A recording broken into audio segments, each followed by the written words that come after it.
اگر نماز پڑھتے ہوئے نبی صلی اللہ علیہ وسلم کا خیال آ جائے تو کیا نماز ہو جائے گی؟ اب سوال تو ہے اس خیال کا کہ خیال کیسا آیا؟ خیال عبادت کا آیا تو بیڑا غرق ہے. اللہ کی عبادت میں آپ غیر اللہ کو شریک کر رہے ہو. جدو توحید بیان کریں گے تو نبیوں کی گستاخی تے آپ ہی ہو جائے گی. حکومت خزرہ اتارنا چاہیے, اس کو توڑنے کی ضرورت نہیں ہے, پورا اوپر سے اتارا جا سکتا ہے. قبر رسول کوئی ننگی نہیں ہوگی. میں تو سعودی حکومت کو کئی دفعہ مشورہ دے چکا ہوں کہ آپ اس چیز کو سنت کو اسٹیبلش کریں. آنے والے تمام بھائیوں سے گزارش ہے کہ جب آپ مدینہ تشریف لائیں تو آپ کی مدینہ آنے کا مقصد رسول اللہ صلی اللہ علیہ وسلم کی مسجد میں نماز پڑھنا ہو. یہ حقیقت ہے کہ میں مدینہ اس لیے جا رہا ہوں کہ رسول اللہ صلی اللہ علیہ وسلم کی قبر کی زیارت کروں. میں سوال کرتا ہوں, نماز پڑھتے ہوئے دکان کا خیال آیا, نماز ٹوٹی ہے. نماز پڑھتے ہوئے بچوں کا خیال آیا, نماز ٹوٹی ہے. نماز پڑھتے ہوئے آپ کو کوئی کسی کا خیال آ گیا, کوئی کام کا خیال آ گیا, نماز ٹوٹی. آؤ ایک اور بات کرتا ہوں. نماز پڑھتے ہوئے صفیں سیدھی کرتے تھے حضرت عمر. نماز پڑھتے ہوئے خیالوں کے اندر کہ جب مجاہد جائیں گے تو سامنے کافر کھڑے ہوں گے, پہلے حملہ یہ صف کرے گی, دوسرا حملہ یہ صف کرے گی, نیزوں والے یہ ہوں گے, تلواروں والے یہ ہوں گے, تیروں والے یہ ہوں گے.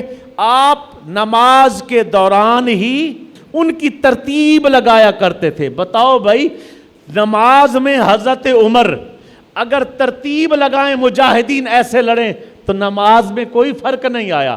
اگر نماز میں حضور کی محبت کا, سرکار کے وضحا کے چہرے کا, سرکار کی چاہت کا, سرکار کی تعلیمات کا, سرکار کی صورت اور سیرت کا تصور آ جائے تو کیسا مولوی ہے کہتے نماز ٹوٹ گئی. تو مجھے یہ سمجھ آئی جو مدینے سے کنیکشن تھا اس کا اپنا ٹوٹا ہوا ہے, جن کا جڑا ہوا ہے وہ کیا کہتے ہیں, مجھے کیا خبر تھی رکوع کی, مجھے کیا خبر تھی. عشق نہیں ہے تو کچھ بھی نہیں ہے. کہیں گے شعر پڑھا تھا, دلیل تو نہیں دی, بخاری کی دلیل دے دیتا ہوں بعد میں کسی کی طبیعت خراب نہ ہو جائے. حضور نماز کو نہیں آئے, آپ نے حضرت ابوبکر کو فرمایا نماز پڑھائیں, سرکار کی طبیعت صحیح نہیں تھی, آخری ایام ہے, فرمایا حضرت ابوبکر کو نماز پڑھائیں. حضرت ابوبکر نے نماز شروع کر دی. سرکار کا ایسے حجرہ ہے, 1 2 3 4 صفحے. حضور نے پردہ ہٹایا, صحابہ نے کیا کیا, سرکار کے چہرے کا نقشہ کھینچا اور بعد میں حدیث کا حصہ بنا.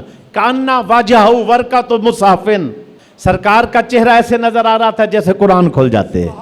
ثم تبسم, سرکار مسکرا رہے تھے اور مسکراتے ہوئے آپ کے مبارک دانت بھی نظر آ رہے تھے, اور آپ نے ہاتھ کے اشارے سے فرمایا نماز مکمل کر دیں. ہم نے نماز مکمل کر دی. میرا سوال بنتا ہے آج کے وہابی سے, آج کے مرزے اور مرزائیوں سے, اور وہ انجینئر اور اس کے پلمبر اور پلمبروں کے فالوروں سے, جتنے بھی ہیں سب سے بنتا ہے, مجھے بتاؤ حضور کی محبت صحابہ نے کتنی کی اور سرکار سے صحابہ نے کتنی محبت کی. نماز کے اندر دیکھتے ہیں, چہرے بناتے ہیں, پردے ہٹتے دیکھتے ہیں, مسکراتا دیکھتے ہیں, دانت مبارک چمکتے دیکھتے ہیں, آپ کے ہاتھ کے اشارے سمجھتے ہیں, اور اس کے بعد سب کچھ دیکھنے کے بعد نماز پوری کرتے ہیں. مجھے بتاؤ بعد میں کسی نے کہا نماز نہیں ہوئی, وہ تو حضور کو دیکھتے رہیں تو نماز میں فرق نہ آئے. یہ صحابی کی نماز ہے, اور آج وہابی کی نماز کیسے ہے, اور ان بے دینوں کی نماز اور پلمبروں کی کیسے ہے. اللہ کی توحید پیش کی جائے تو توحید میں فرق آتا ہے. بتاؤ بھائی, یہ عمل توحید نہیں ہے نماز. نماز اللہ کی ہو رہی ہے, قرات اللہ کے لیے, رکوع اللہ کے لیے, سجود اللہ کے لیے, لیکن پھر بھی چہرہ وضحا دیکھا جا رہا ہے, سرکار کے اشارے دیکھے جا رہے ہیں, مسکرانا دیکھا جا رہا ہے. گناہگار اور ہوتا ہے, غدار اور ہوتا ہے. گناہگار کی معافی ہے, سفارش ہے, اس کو اللہ کے نبی جنت لے جائیں گے, حشر کے دن سفارش کروا.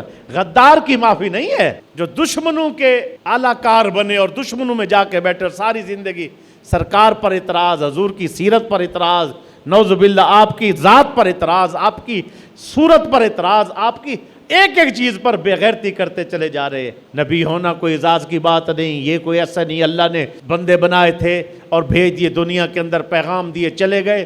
اور میں نے اپنی آنکھوں سے, اپنے کانوں سے ان لوگوں کی بڑی بڑی بڑکیں سنی ہیں. عاشق حضور کے روضہ کو دیکھیں تو مولوی آ کے پکڑ کے کہتے کی یہ دے وچ, استغفر اللہ.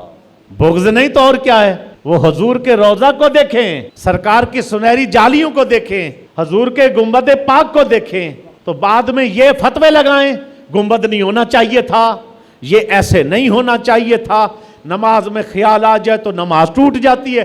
ساریاں گلاں ہی توحید تہاڈی ادے چ بڑی ہے. نعوذ باللہ, تم نے نبی کو بت بنایا ہوا ہے. تم کیا سمجھتے حضور کی محبت کو بت ہوتی ہے؟